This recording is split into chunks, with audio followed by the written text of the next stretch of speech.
It's Sally time. Hurricane Sally, let's draw your attention this way as a Category 2 storm packing a punch with some very heavy rain here, moving slowly off towards the west-northwest.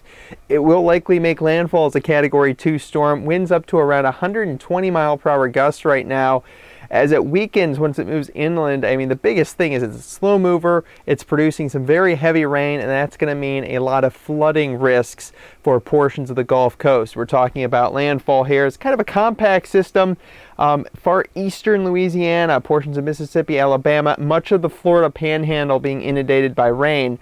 We're going to mostly focus on this because it's dry, dry, dry across really much of the board.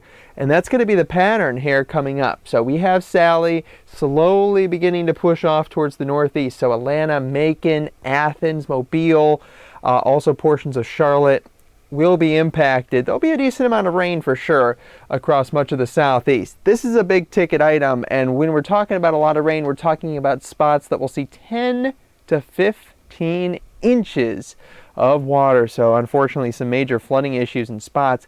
It'll be a widespread 5, 7, 8 inches or so of rain from this. And then as the system meanders more towards the east, it'll still produce 4, 5, 6 inches in spots. Now, whoa, this is over the next 10 days, folks. A big stretch of dry weather likely for the Tennessee and the Ohio valleys up to portions of the Midwest.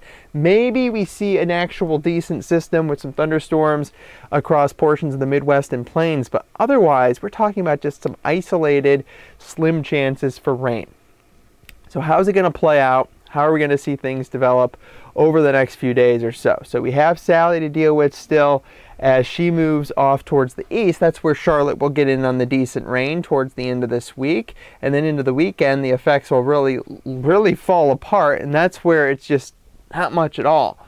A few showers out across portions of the west. We'll try to get maybe a front that'll come east, but it runs into high pressure here and it'll fall apart. This is where you'll see a little bit more activity, though. We do expect some more showers and thunderstorms with some tropical activity, some influence there across the deep southeast, but that's all you're getting more towards out across the middle of the country, even towards the Great Lakes. Multiple models are agreeing with this very dry September pattern. Now, with that does come temperatures variations for sure. We'll show you that here now. You're going to get a little bit of warmth, especially in the middle of the country, but there's going to be waves of later fall weather coming down out of the Hudson Bay, in through Ontario, into Quebec, in through the Great Lakes, Midwest, and especially the Northeast and New England. These are some cold temperatures.